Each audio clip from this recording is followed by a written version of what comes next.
चलते हैं जी toward session management, या आप इंटरेक्शन कैसे करते हैं। यूजुअली देखिए, जब आप लोगों ने लिनक्स मशीन पे like you got logged in and you have written here startup, आपने जैसे स्टार्टअप की कमांड दी, लाइक ये जैसे मैंने यहाँ पे दी स्टार्टअप, ठीक है। तो क्या हुआ, SGA वो कहता है कि SGA gone to be loaded inside memory. SGA और बैकग्राउंड प्रोसेसेस पहले लोड हो गए, उसमें से बता रहा है कि database buffer cache redo log buffer को कितनी कितनी मेमोरी एलोकेटेड है। फिर वो कहता है डेटाबेस माउंटेड, फिर वो कहता है database open. It means what, it means कि जब आपने स्टार्टअप की command the at that time ये वाला स्ट्रक्चर लोड हो गया, लाइक इतना, ये चीजें लोडेड नहीं है, like data files, control files, redo log files, corresponding memory structures, background processes, it's ready in memory। ये सारी की सारी सर्विसेज रेडी हो गई। अब हमारा काम क्या है कि इस इंस्टेंस के साथ, आप डायरेक्ट फाइल्स के साथ आप कम्युनिकेट नहीं कर सकते, आप इस इंस्टेंस तक अप्रोच कर सकते हैं। आपने इस इंस्टेंस के साथ अप्रोच करना होता है, तो हमने यूजर प्रोसेस, सर्वर प्रोसेस, हमने सेशन क्रिएट करना होता है।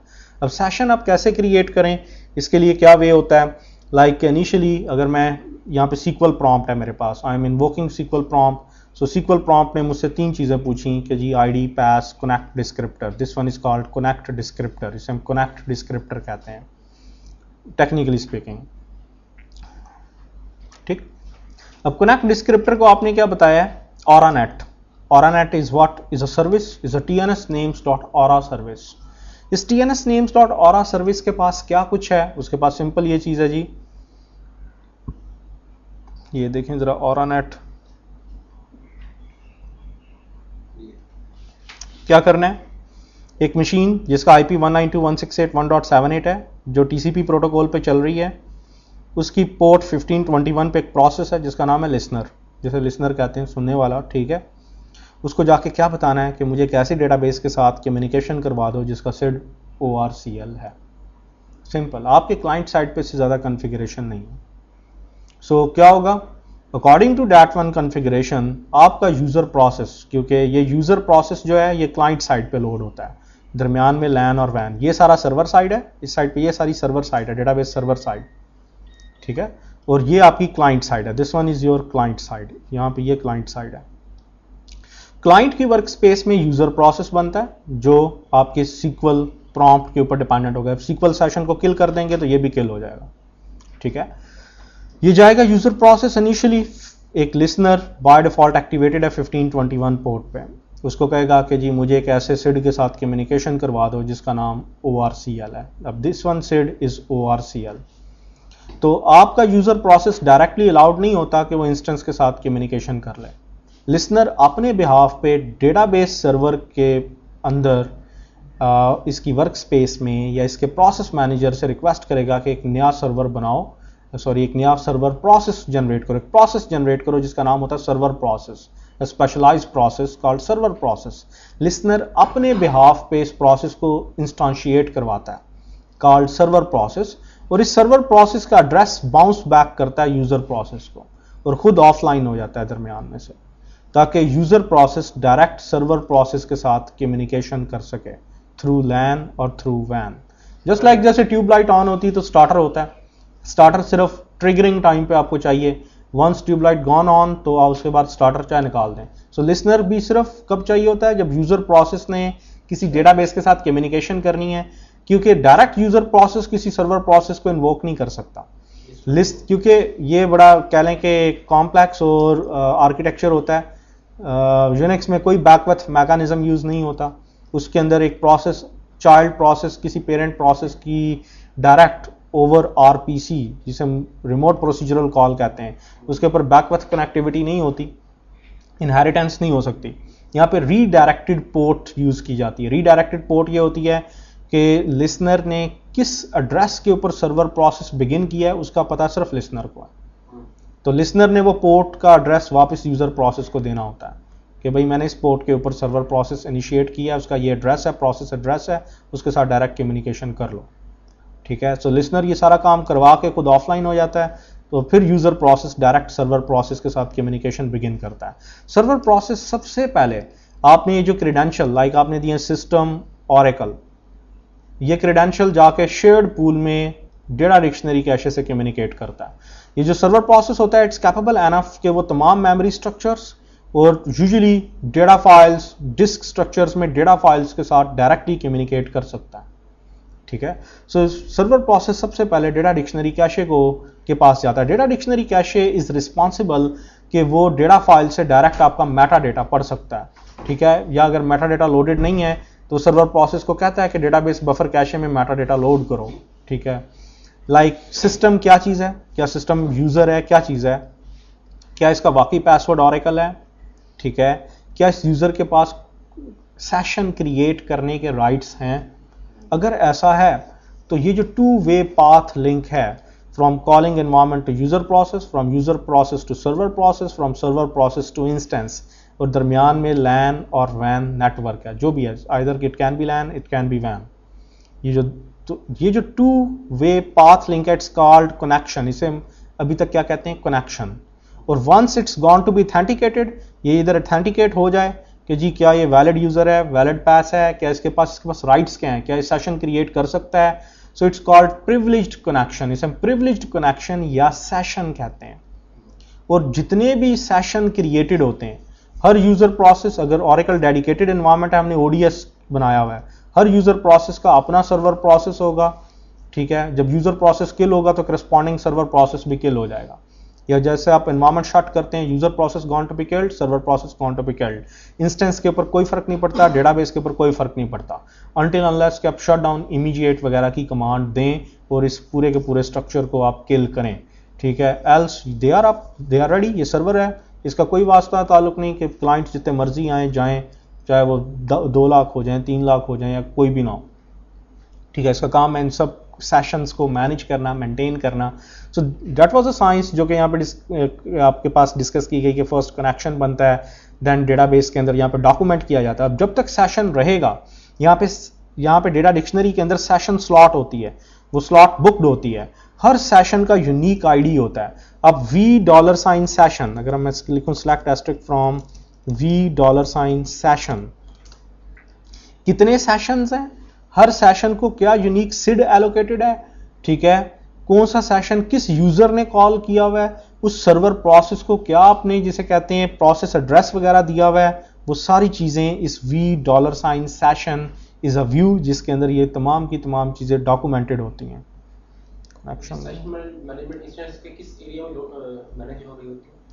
Data dictionary cache, shared pool के अंदर डेटा डिक्शनरी कैशे, जहाँ पे जितने भी सेशंस होते हैं उनको यूनिक सिड्स एलोकेट करके इधर रखे होते हैं। अगर डेटा डिक्शनरी कैशे ट्रंकेट कर दी तो सब कनेक्टेड सेशन डिस्कनेक्ट हो जाएंगे।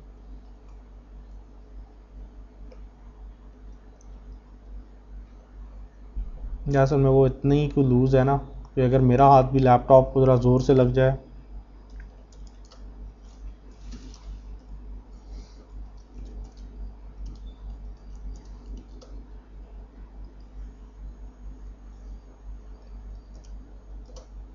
ये देखिए इस वक्त ये हमारे वो सारे के सारे सेशंस हैं जो क्रिएटेड हैं डेटाबेस के साथ। हर एक का यूनिक सेशन आईडी है, हर एक का यूनिक सीरियल है।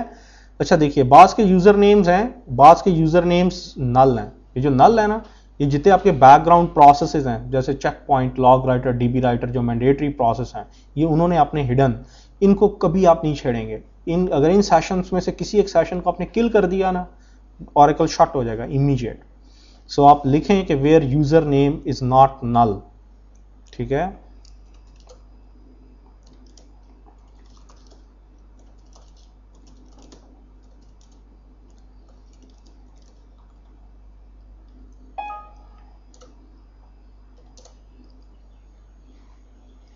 कितने आगे, 12 लोग। ये आपका सेशन है सिस्टम। इस वक्त मैं सिस्टम के थ्रू लॉग्ड इन हूं। मुझे सिड कौन सा एलोकेटेड है, 54, ठीक है। सीरियल आईडी क्या है, दिस वन। प्रोसेस एड्रेस ये है जिसके ऊपर आप लोडेड है। ऑनर आईडी इसका ये है, और सिस्टम ये यूजर नेम है जिसके थ्रू अभी, लेकिन यहाँ पे भी दिखा रहा है सिस्टम के थ्रू तो और भी बड़े हैं। टर्मिनल आईडी देख लें, टर्मिनल आईडी कौन सी है, कुछ इनएक्टिवेटेड भी हैं। ये है जी ओएस यूज़र अमान, यही वाला है जी। मैं ये जो ऑपरेटिंग सिस्टम, क्योंकि मेरे लैपटॉप में जो मेरा यूज़र है इसका नाम अमान है, ठीक है, जिसके थ्रू आप लॉग्ड इन है। और ऊपर भी हैं जी 3 ये 3 है। अभी ये देखिए एक, क्योंकि वो लास्ट लॉट ऑफ टाइम, ये देखिए ये भी इनएक्टिव हो गया है, डेडिकेटेड, ये एक्टिव है, ये भी इनएक्टिव है। मैं 3 बार अभी लॉग्ड इन हुआ हूं ना, अभी उसने किल करना है, अभी उसने किल नहीं किया क्योंकि हुआ ये है बार बार डिस्कनेक्टिविटी हुई है, फिर कनेक्टिविटी हुई है। तो एक्टिव एक है, ये है दिस वन एक्टिव, जिसके थ्रू मैं लॉग्ड इन हूं अभी।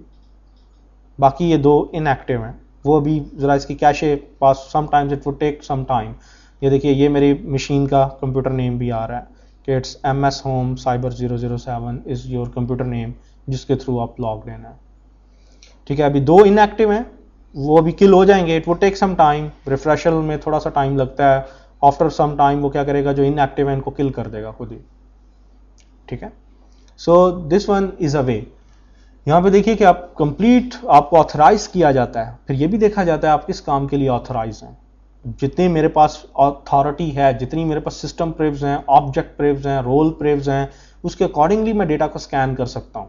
अब आप एक ऐसे यूजर से लॉग इन हो जाएं, लाइक यहाँ पे स्कॉट, टाइगर या किसी ऐसे से जिसके पास इतने राइट्स ही नहीं कि वो मेटा डेटा को स्कैन कर सके, तो वो तो इवन आपको $$ सेशन से कोई इंफॉर्मेशन पुल नहीं कर सकता। तो आ जाएगा कि टेबल और व्यू डज नॉट एग्जिस्ट।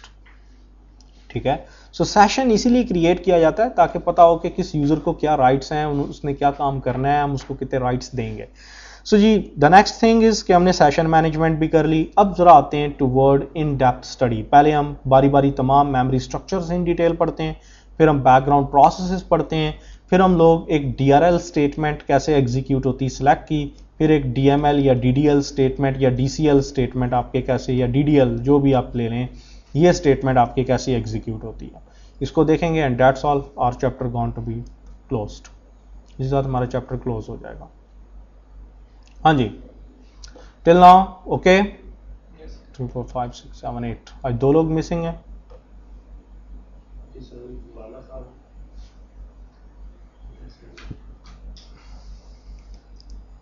आ जाए जी, पहले मेमोरी स्ट्रक्चर्स पे।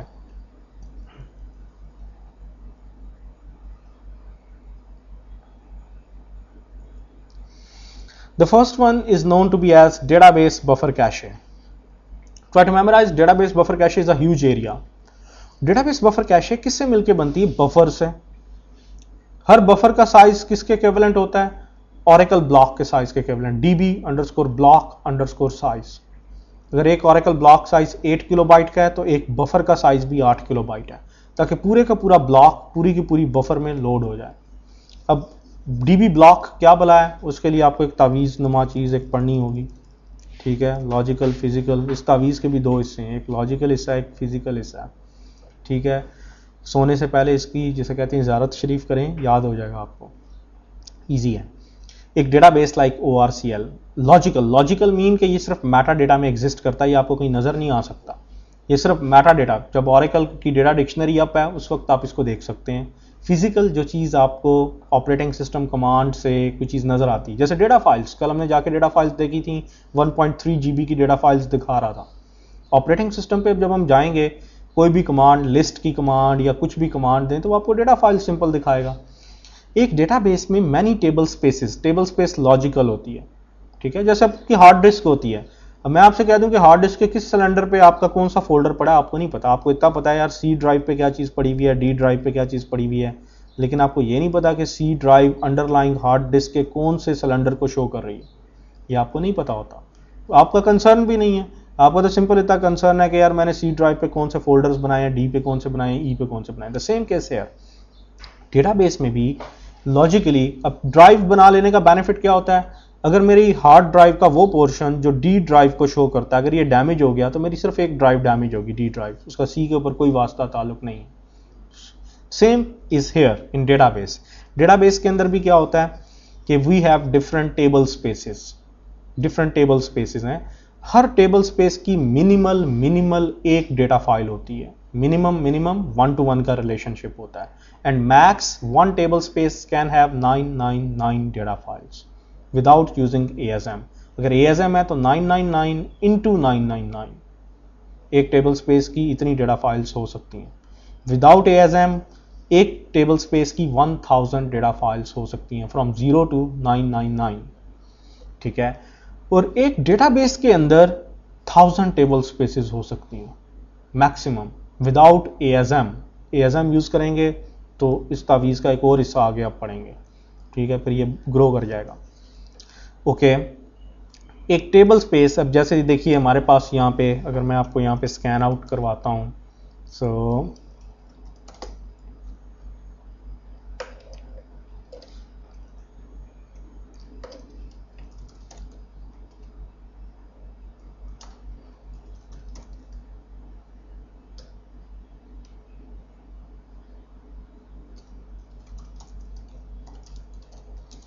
DBA अंडरस्कोर टेबल स्पेसेस, क्या क्या टेबल स्पेसेस हैं? System, sysaux, undo, temp, user, example.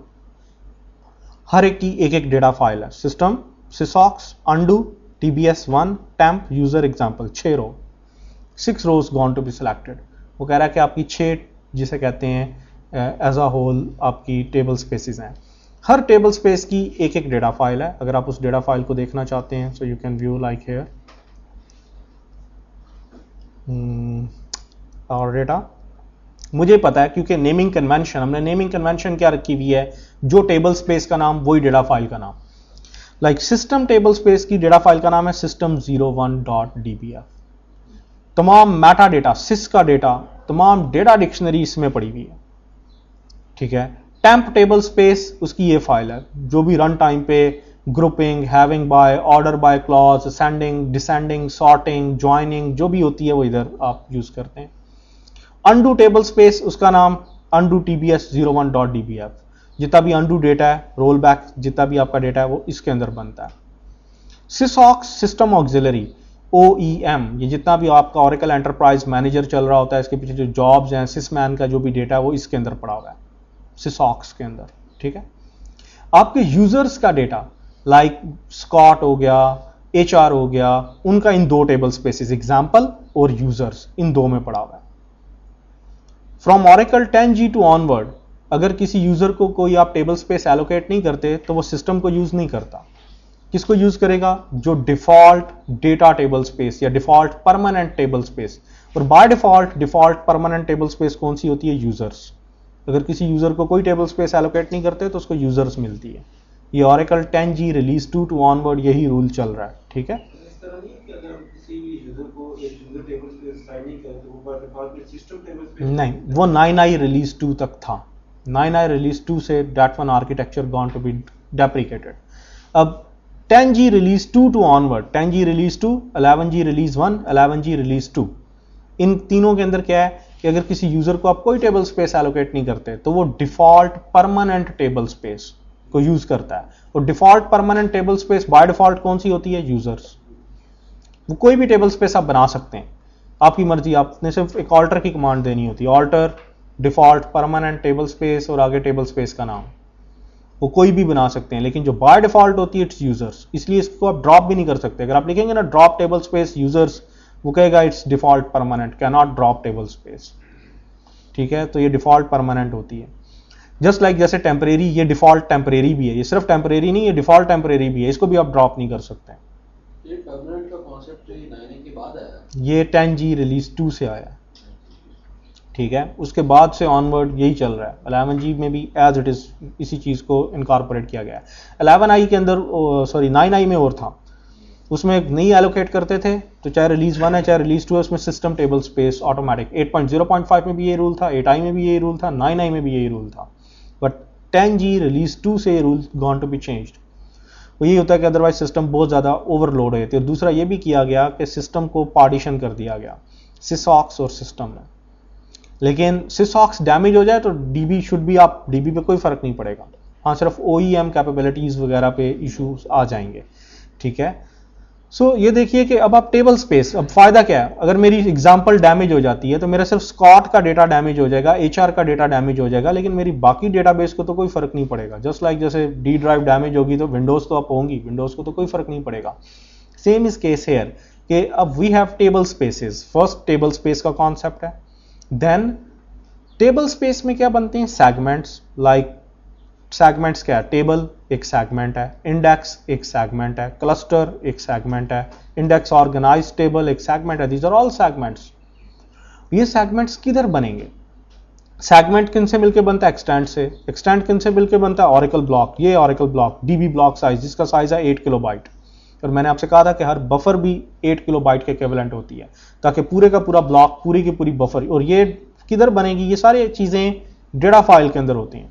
Segments इसके अंदर बनते हैं, वो एक्सटेंट से बनते हैं, एक्सटेंट ऑरेकल ब्लॉक से बनते हैं, ऑरेकल ब्लॉक 8 किलोबाइट का बाय डिफॉल्ट, और यहाँ डेटा फाइल से पूरे का पूरा ब्लॉक पढ़ के आपका डेटाबेस बफर कैशे में लोड किया जाता है। हर टेबल स्पेस का अपना आईडी, हर सेगमेंट का अपना हेडर, अपना आईडी, हर एक्सटेंट का अपना हेडर, अपना आईडी, हर ब्लॉक का अपना हेडर, अपना आईडी। अब ये देखिए, इसे जब आप लिखते हैं क्रिएट टेबल, टेबल नेम, आप सिंपल इतनी स्टेटमेंट लिखते हैं तो वो देखेगा कि आपके यूजर की टेबल स्पेस कौन सी है। से मैं कहता हूं जी एग्जाम्पल की एक ही डेटा फाइल है, एग्जाम्पल 01.dbf। तो अब क्या होगा, सेगमेंट आपने लिखा क्रिएट टेबल एम्प, तो क्या होगा, एम्प इज अ टेबल, उसका एक अपना हेडर बनेगा, like this one is segment header. Segment किससे मिलके बनता है, एक्सटेंट से, कम से कम एक एक्सटेंट इसमें जरूर बनेगा, एक्सटेंट का अपना हेडर होगा। एक्सटेंट किससे मिलके बनता है, ऑरेकल ब्लॉक, 1 2 3 4 ऑरेकल ब्लॉक। हर ऑरेकल ब्लॉक को देखें तो उसका अपना हेडर होता है, जिसमें उसकी टेबल डायरेक्टरी, रो डायरेक्टरी सब कुछ होती है, और नीचे rows, like rows from bottom to top grow करती हैं, हेडर टॉप टू बॉटम, दरमियान में फ्री लेयर होती है, लाइक फ्री स्पेस होती है, ताकि 2 लेयर्स आपस में कोलाइड ना हो जाए। कोलिजन हो जाए तो row chaining, row migration would be started. तो आपका पूरे का पूरा ब्लॉक पूरे के पूरे बफर के अंदर लोड होता है, it's your dB block size. अब आपका काम क्या होता है, लाइक डेटा फाइल्स के अंदर सेगमेंट्स, एक्सटेंट्स, ऑरेकल ब्लॉक्स होते हैं लॉजिकली। फिजिकली आपको ऑपरेटिंग सिस्टम सिर्फ एक फाइल दिखा देता है कि जी ये एक फाइल है, इसको देख लें, जो भी करना है, ठीक डियर। अब ये देखिए कि हमारे पास डेटाबेस बफर कैशे, इसका काम होता है डेटाबेस बफर कैशे का कि ऑरेकल ब्लॉक्स, कुछ भी आपने डेटा पढ़ना है, कोई भी DRL, DML, DDL, DTC, any one thing, कुछ भी एग्जीक्यूट करनी है, जब तक आपके डेटा फाइल से सर्वर प्रोसेस यहां से ऑरेकल ब्लॉक्स पढ़ेगा, ठीक है, और इनको लोड करेगा डेटाबेस बफर कैशे में। ये बफर से मिलकर बनी है।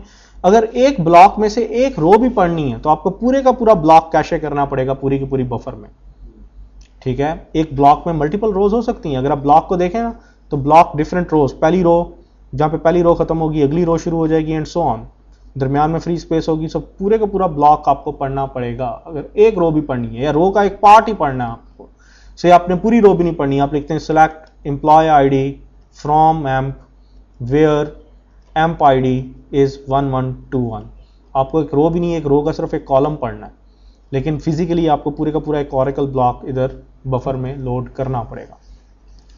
ओके, डेटाबेस बफर कैशे में जो बफर्स होती हैं उनके बड़े स्टेटस होते हैं। और इट्स अ ह्यूज एरिया, ये टेराबाइट का एरिया, गीगाबाइट का एरिया भी हो सकता है, ठीक है। सो ये टोटली डिपेंडेंट है कि आपके पास कितनी स्पेस है। अब ये देखिए कि जो डेटाबेस बफर कैशे होती है इसमें बफर्स की बड़ी टाइप्स होती हैं, pinned buffers, clean buffer, free buffer, unused buffer, dirty buffer. Initially जब ये लोडेड होता है तो फ्री और अनयूज्ड बफर, एक बफर जो आज तक कभी, जिसमें कभी कोई डेटा फाइल से पढ़ के ऑरेकल ब्लॉक सर्वर प्रोसेस ने लोड ही नहीं किया, इट्स फ्री और अनयूज्ड बफर। फिर विद रिस्पेक्ट टू टाइम, अगर सर्वर प्रोसेस ने आपकी डेटा फाइल से कोई डेटा पढ़ के लोड किया किसी बफर के अंदर, एक ऑरेकल ब्लॉक पूरे का पूरा कैशे कर दिया, ठीक है, और कैशे कर दिया तो it's pinned buffer, data buffer, ये डेटा बफर बन जाती है। और डेटा बफर अगर बार बार उसको पोल किया जाए तो इट्स कॉल्ड पिनिंग, उसे हम पिन्ड बफर कहते हैं। कि एक बार कैशे कर दिया रिकॉर्ड, अब दोबारा रिकॉर्ड आपको चाहिए तो अब दोबारा डिस्क से नहीं आप पढ़ेंगे, पहली बार फिजिकल रीडिंग करनी पड़ी, अगली बार लॉजिकल रीडिंग करनी पड़ेगी, इट्स कॉल्ड पिनिंग। इसे हम पिन्ड बफर कहते हैं कि अगर बफर में रिकॉर्ड लोडेड है और आप बार बार उसे क्यूरी करें तो it's called pinned. Then clean, clean अगर एक ऐसा इमेज लोडेड है, से कोई ट्रांजैक्शन की, रिकॉर्ड चेंज किया, लेकिन फिर मैंने रोल बैक कर दी ट्रांजैक्शन, अब जब रोल बैक कर दी तो ये मार्क कर दी जाएगी फॉर क्लीनिंग, कि इसे फ्लश कर दिया जाए, इसकी कोई जरूरत नहीं है। एक होती है डर्टी बफर, कि आपने रिकॉर्ड बजाय ट्रांजैक्शन रोल बैक करने के कमिट कर दी, जब कमिट कर दी तो मेमोरी में तो नया रिकॉर्ड पड़ा होगा, से आपने कर दिया update scott dot dept set, like आपने कर दिया जी dept ID 20 where dept ID 10, जहां पे 10 था 20 कर दो, तो मेमोरी में तो 20 हो जाएगा, डिस्क के ऊपर जो ऑरेकल ब्लॉक है उसके ऊपर 10 पड़ा हुआ है। ना दिस वन जैसे कमिट हो जाएगा तो this one buffer is known to be as dirty buffer. इसे डर्टी बफर, डर्टी इसलिए कहते हैं कि मेमोरी के अंदर उसका स्टेटस कुछ हो रहा है, डिस्क पर उसका स्टेटस कुछ हो रहा है। तो डर्टी बफर, अब डीबी राइटर इज रिस्पॉन्सिबल कि वो डर्टी बफर्स की तमाम लिस्ट बनाता है और उन डर्टी बफर्स को उन ऑरेकल ब्लॉक्स के ऊपर ओवरराइट कर देता है। ठीक है, डीबी राइटर का काम होता है राइट डाउन करना, सर्वर प्रोसेस का काम होता है रीडिंग करना। इस तरह से आपकी database buffer cache, database buffer cache सिर्फ बफर ही नहीं होती, इसमें लॉट ऑफ लिस्ट भी होती हैं। लाइक इसके अंदर चेक पॉइंट क्यू भी इसके अंदर होती है, LRU list, least recently used algorithm list, वो भी इसके अंदर ही होती है। उन लिस्ट के ऊपर ये जो तमाम बफर्स आपकी बनी होती हैं इनके मार्क्स होते हैं, मार्कर्स मार्क्स लगे होते हैं कि कौन सी बफर किस स्टेटस पे है। ठीक है, सो इनिशियली ये होता है कि जब ये बहुत ज़्यादा बढ़ जाती है तो ये चीज़ों को LRU एल्गोरिदम पे एज आउट करता है, लीस्ट रिसेंटली यूज्ड एल्गोरिदम। दो तरह के होते हैं, एक होता है MRU, most recently used. Like अगर आपने अभी क्यूरी चलाई सेलेक्ट एस्ट्रिक फ्रॉम M, तो ये MRU भी है, मीन अभी भी चली है, और ये LRU भी है, सबसे बाद में भी यही चली है। इसके बाद मैं दोबारा स्टेटमेंट लिखता हूँ सेलेक्ट एस्ट्रिक फ्रॉम डेप्ट, तो अब MRU कौन सी है, सेलेक्ट एस्ट्रिक फ्रॉम डेप्ट, ये वाली मोस्ट रिसेंटली यूज्ड जो भी चली है। लीस्ट रिसेंटली यूज्ड कौन सी है, जो सबसे पहले चली थी, ये वाली क्यूरी। तो ये लीस्ट रिसेंटली यूज्ड जो बफर्स होती हैं जिनमें बहुत पुराने रिकॉर्ड लोडेड हैं, जब कभी स्पेस प्रेशर होता है तो ये उनको एज आउट कर देता है, मीन फ्लश कर देता है मेमोरी से। ठीक है, so this one is a mechanism of your database buffer cache. Database buffer cache इस तरह से अपनी कंप्लीट लाइफ साइकिल वगैरह को मेंटेन करती है, क्योंकि छोटा एरिया होता है। अब ये मेमोरी है, मेमोरी में कह लें डिस्क के ऊपर मेमोरी में, तो अब आपको पता है कि 1024 लाइक 1024 GBs मेक्स 1 टेराबाइट, और मेमोरी बहुत ज़्यादा भी होती है तो हमारे पास टेराबाइट्स पेटाबाइट्स, आज रेयर ऑपरेटिंग सिस्टम्स हैं जो आपको पेटाबाइट्स तक की मेमोरी लाइक सपोर्ट करते हैं, क्योंकि मेमोरी हार्डली हमारी बिजनेस रिक्वायरमेंट्स में not more than 64 GB, 64 GB से बड़ी या 64 टेराबाइट्स के भी हैं, काफ़ी यूनिट्स हैं। ठीक है, लेकिन पेटाबाइट्स तक मेमोरी में जाना इट्स क्वाइट ह्यूज थिंग। वो आपके बायोमेट्रिक इंफॉर्मेटिक्स के हैं, स्पेशल कह लें कि GIS सिस्टम्स हैं, उनमें लगी हुई इतनी मेमोरीज हैं, but not more than that. ठीक है, जबकि डिस्क के ऊपर अगर आप देखें तो डिस्क के ऊपर तो आपके पास लाइक उसमें 1000 का यूज़ होगा, मेमोरी में 1024 का कैलिब्रेशन स्केल यूज़ होता है, इसके अंदर 1000 का कैलिब्रेशन स्केल यूज़ होता है। 1000 GBs मेक्स 1 टेराबाइट, और अगर आप 1000 टेराबाइट्स कहते हैं तो इट वुड मेक 1, आगे चलें जी, 1000 पेटाबाइट्स मेक्स 1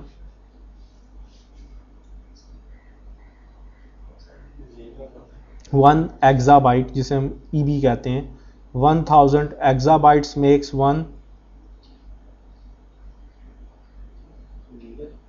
ज़ीलाबाइट।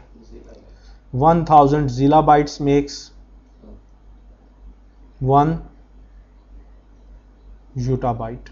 1000 यूटाबाइट्स मेक्स 1 जियोबाइट। सो यहाँ तक आपके पास ये जो ज़ीटाबाइट से ऑनवर्ड है, ये स्पेक्स आई हैं, अभी तक कोई भी दुनिया में ओरिजिनल डिवाइस नहीं आई। ठीक है, हाँ, जो हमारी मॉड्यूलर स्टोरेज अरेज, इवन के सैंड डिवाइसेस आपको टेराबाइट्स तक की मिल जाएंगी, लाइक 1000 टेराबाइट की भी सैंड मिल जाएंगी, बट पेटाबाइट्स में फिर आपको सॉस ब्लेड स्टोरेज की तरफ जाना पड़ता है। और एक्साबाइट तक की होंडाई ने और मित्सुबिशी ने इंट्रोड्यूस किए हैं MSA डिवाइसेस, मॉड्यूलर स्टोरेज अरे डिवाइसेस, जो ओरिजिनल डेटा नहीं डेल्टा डेटा स्टोर करती हैं। लाइक वो कंपनीज, अब 1000 petabyte is a huge data. Storage engineers वगैरह आपको चाहिए होते हैं डिवाइस को मैनेज मेंटेन करने के लिए, a team of storage engineers चाहिए होती है। ठीक डियर, सो ये देखिए कि कंटेंट्स बहुत ज़्यादा हैं आपके पास। Okay, like database buffer cache एक अभी तक हमने पढ़ी, अब DB राइटर का रोल पढ़ा, सर्वर प्रोसेस का रोल पढ़ा, डेटा फाइल्स का इसके साथ आपने रोल पढ़ा। अगर आप ओरिजिनल डायग्राम को देखें तो ये देखिए बता रहा है कि dirty buffers DB writer data files में राइट डाउन करता है, जबकि सर्वर प्रोसेस ने डायरेक्ट अगर यहाँ से डेटा पढ़ना हो तो वो डेटाबेस बफर कैशे में लोड करता है। Number 2, log writer. Log writer क्या करता है, redo log buffer. Redo log buffer एक सर्कुलर क्यू होती है, सर्कुलर क्यू है। If n is my first one location, n+1 is my next one location and n-1 is my last one location। Data structure यही कहता है। ठीक है, इसमें हमेशा हेडर फॉरवर्ड डायरेक्शन में मूव करता है। सर्कुलर क्यू स्ट्रक्चर में एक बहुत बड़ी कैपेबिलिटी ये होती है कि आपका हेडर जो होता है वो कोई भी रो छोड़ के, कोई भी लोकेशन छोड़ के आगे जंप नहीं कर सकता। और जब कभी भी आपने डेटा लिखना होता है लॉग राइटर ने, तो बहुत क्विकली ये सब कुछ content speedily redo log file के अंदर पुश कर देता है। ये बहुत छोटा सा एरिया होता है, डेटाबेस बफर कैश है तो इट्स अ ह्यूज एरिया, है तो जीबीज, टेराबाइट्स, मेगाबाइट्स का एरिया होता है, जबकि redo log buffer fix size का कंपोनेंट है, फिक्स साइज होता है, इसका वेरिंग साइज नहीं होता। और ये जो होता है आपका redo log buffer slim and smart area, ये हार्डली किलोबाइट से लेके मेगाबाइट का होगा, 512 किलोबाइट से लेके 8 मेगाबाइट, नॉट मोर देन 8 और 16 मेगाबाइट, इससे बड़ा नहीं होता। ठीक है, ह्यूज डिप्लॉयमेंट में से भी इससे बड़ा नहीं होता। सो लॉग राइटर बहुत स्पीडीली इस एरिया में जो कुछ भी पड़ा होता है वो लिख देता है। कब लॉग राइटर फायर होता है? जब ये एरिया 75% भर जाए, या आफ्टर एवरी 3 सेकेंड्स, या जब कभी भी डीबी राइटर सिग्नल हो कि डीबी राइटर ने डर्टी बफर फ्लश करनी है, उससे पहले क्या होगा, log writer would be triggered. जब कभी भी आप कमिट करेंगे किसी ट्रांजैक्शन को तो लॉग राइटर लाजमी फायर होगा। जब कभी भी आप shutdown, like shutdown immediate, transactional या आप नॉर्मल करते हैं, तो log writer gone to be fired, वो हर हालत में ये काम करेगा। ठीक है, सो रीडू लॉग फाइल्स जिसके ऊपर आप अपने ट्रांजैक्शनल रिकवरी पॉइंटर्स लिखते हैं। जब कोई ट्रांजैक्शन यहाँ पे डर्टी बफर बनाती है तो ये जो बफर है अभी आपने पढ़ा, ये तो 8 किलोबाइट की, इट्स अ ह्यूज एरिया, ये तो ह्यूज मेमोरी एरिया है। जबकि करस्पॉन्डिंग यहाँ पे RBA entries, redo byte address entries डाली जाती हैं, ये बड़ी स्लिम एंड स्मार्ट होती हैं। लाइक क्या ट्रांजैक्शन आईडी था, क्या सेशन आईडी था जिसने ट्रांजैक्शन इनिशिएट की, किन ऑरेकल ब्लॉक्स के ऊपर लॉक्स लगाए, ठीक है, रोल बैक सेगमेंट क्या क्या वो यूज़ कर रहा था, और इस ये जो ट्रांजैक्शन है इसने किस डेटा को modify, slim pointers, these are all pointers, ये आईडीज हैं, नंबर्स हैं, जिनसे आप वापस ये डर्टी बफर्स मेमोरी में रिक्रिएट कर सकते हैं। अगर क्योंकि DB writer would take a lot of time, dirty buffers है ना, आपकी 1 लाख रोज अपडेट हो गई, कमिट हो गई, क्या dirty buffer 1 lakh dirty buffer आपकी डीबी राइटर 1 सेकंड में राइट डाउन कर देगा डेटा फाइल्स पे? इम्पॉसिबल। इसीलिए देखें कि यहाँ पे 36 बैकग्राउंड प्रोसेसेस बनाए गए हैं, अभी आप देख रहे थे, ताकि स्पीडीली चीज राइट डाउन की जा सके। करते हैं जी, आपस में 100% कम्युनिकेट करते हैं, भी कम्युनिकेशन इनकी करवाते भी हैं। ठीक है, सो रीडू लॉग बफर, जो कुछ भी रीडू लॉग बफर में लिखा होता है, लॉग राइटर उसको फौरन इमीडिएट बेसिस पे रीडू लॉग फाइल्स पे लिख देता है। जो भी ट्रांजैक्शन कमिट होगी वो रीडू लॉग बफर में आ जाएगी? नहीं, आपको इस चीज से कोई कंसर्न नहीं होता। जो भी ट्रांजैक्शन इनिशिएट होगी, हमें नहीं पता कि वो कमिट होगी कि रोल बैक होगी, जो भी ट्रांजैक्शन इनिशिएट होती है उसकी आरबीए एंट्री इधर लिख दी जाती है। ठीक है, लॉग राइटर को भी इस चीज से कोई कंसर्न नहीं कि ट्रांजैक्शन कमिट होती है, रोल बैक होती है। उसका काम सिंपल इतना है, जो कुछ बफर में पड़ा हुआ है उसको लिख दे। ठीक है, इस चीज के ऊपर कोई डिपेंडेंसी नहीं है कि ट्रांजैक्शन कमिट होगी, रोल बैक होगी, इनडाउटेड होगी, क्या होगी, नेवर माइंड। ठीक है, और किसी किस्म की कोई डिस्टिंक्शन नहीं। वो लेटर ऑन आप साइंस पढ़ेंगे जिससे कैसे पता चलता है कि जी ये सारी आरबीए एंट्रीज में से कौन सी ट्रांजैक्शन कमिटेड है, कौन सी रोल बैक है। इट्स अ सेपरेट साइंस, वो भी अभी आप पढ़ेंगे। ठीक है, लेकिन इसका काम सिंपल इतना है कि जो कुछ रीडू लॉग बफर में है वो राइट डाउन कर दो रीडू लॉग फाइल पे। ठीक, सो 2 मेमोरी स्ट्रक्चर हो गए आपके, 2 प्रोसेसेस भी हो गए, अभी आप सिर्फ इनको आपस में लिंक कर रहे हैं। ठीक, देन फिर आता है जी चेक पॉइंट। चेक पॉइंट हमेशा क्या करता है, सबसे पहले लॉग राइटर को फायर करवाता है, फिर डीबी राइटर को फायर करवाता है, फिर ये खुद फायर होता है। लॉग राइटर को फायर करवाने का मीनिंग क्या होता है, जो कुछ मेमोरी में पॉइंटर्स हैं वो डिस्क पे लिखे जाएं। डीबी राइटर को फायर करवाने के इन पॉइंटर्स के अगेंस्ट जो डर्टी बफर्स हैं वो सारी की सारी डिस्क पे लिखी जाएं। फिर चेक पॉइंट खुद ट्रिगर होता है। ये क्या करता है, ये तमाम कंट्रोल फाइल्स के हेडर्स में, तमाम डेटा फाइल्स के हेडर्स में नया checkpoint number, SCN number, timestamp, ठीक है, ये सब कुछ लिखता है। गारंटी क्या होती है, गारंटी होती है कि 2 चेक पॉइंट, जस्ट लाइक जैसे आपकी हार्ट बीट होती है, it's also called heartbeat process. ज़्यादा हो जाए तो मसला, कम हो जाए तो स्यापा। ठीक है, ये भी चेक पॉइंट भी यहाँ पे होता है कि यूजुअली 10 to 20 मिनट्स के अंदर complete should be fired. Oracle यही कहता है कि मिनिमम 10 मैक्सिमम 20 इस मिनट, इतना ड्यूरेशन होता है। ह्यूज से ह्यूज डेटाबेसेस का भी इतना ही रखा जाता है। ये जल्दी फायर होगा तो भी मसला डल जाएगा क्योंकि परफॉर्मेंस ओवरहेड बहुत ज़्यादा हो जाएगा। अगर लेट फायर हुआ तो ट्रांजैक्शनल रिकवरी एक स्यापा बन जाएगा अगर डेटाबेस फेल हो गई तो।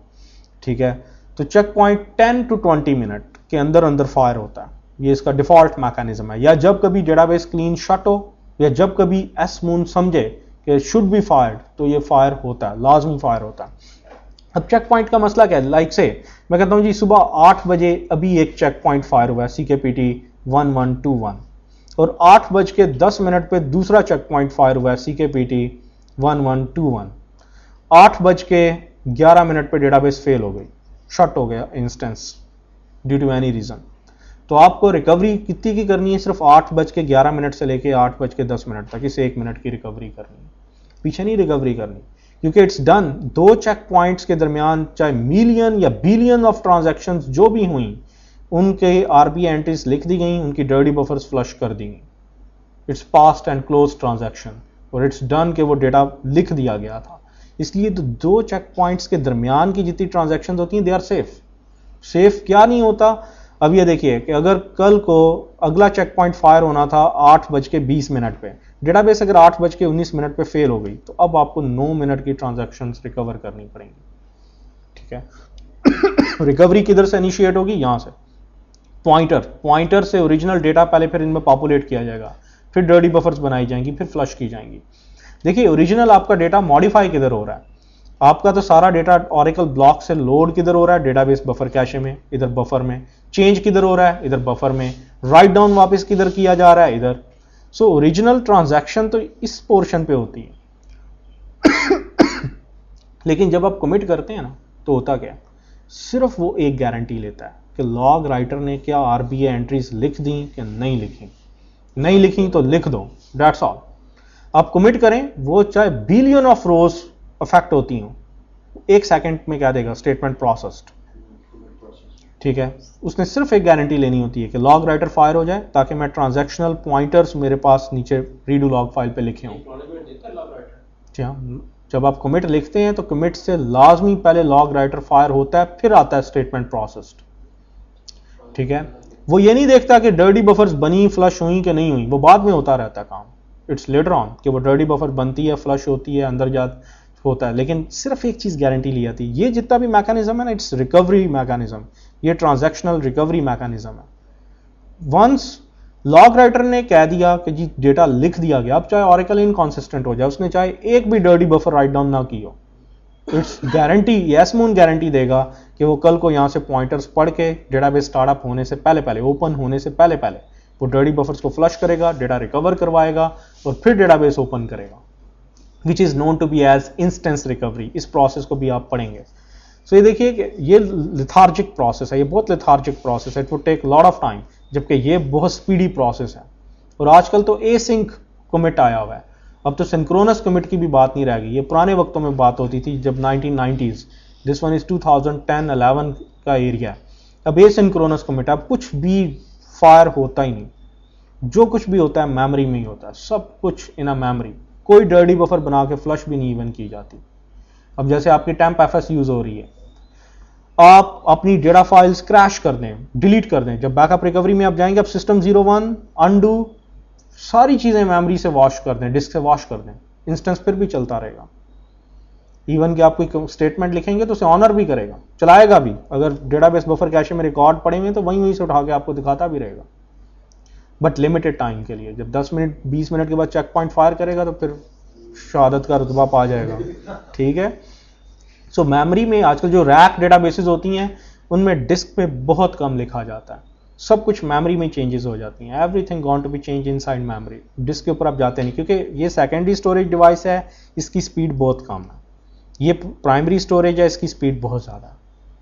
तो मेमोरी के अंदर जो भी चीज़ें जितनी देर तक आप करेंगे, कम्युनिकेट करेंगे, रैक जैसे रैक डेटाबेस है, रैक हार्डवेयर है, इट्स श्योर कि अगर आपके पास डेटा सेंटर में चलते हुए एक स्लॉट या एक बॉक्स आपका यूनिक्स, एक सेल, एक बॉक्स डैमेज भी हो गया, पूरे का पूरा CPU, रैम सब कुछ बर्न हो गई, so standby rack is there, standby है, वो इस डेटा के ऊपर सारे के सारे ऑपरेशंस कर रहा है, उसके पास उसका बाइनरी इमेज है, एज इट इज इमेज है, ठीक है, दोनों का स्टेटस एक ही था। इट्स जस्ट लाइक जैसे आप अपनी 2 आंखें हैं, एक आंख बंद कर लें, दूसरी आंख को खोलेंगे तो आप वही इमेजरी देखेंगे जो आपकी एक आंख देख रही है, कोई फर्क नहीं, आपका ब्रेन एक ही लेवल पे प्रोसेसिंग कर रहा है।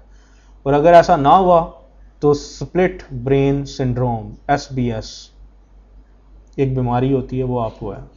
रैक को भी ये बीमारी होती है ना। रैक असल में जब आप रैक 11G करते हैं रिलीज 2 या जो भी आप रैक डेटाबेस में करते हैं उसमें भी SBS ये है, स्प्लिट ब्रेन सिंड्रोम। अगर आपकी एक नोड पीछे रह जाए और एक नोड आगे चली जाए तो फिर SBS के अंडर आप चले जाते हैं, फिर आपको रिकवरी करनी पड़ती है।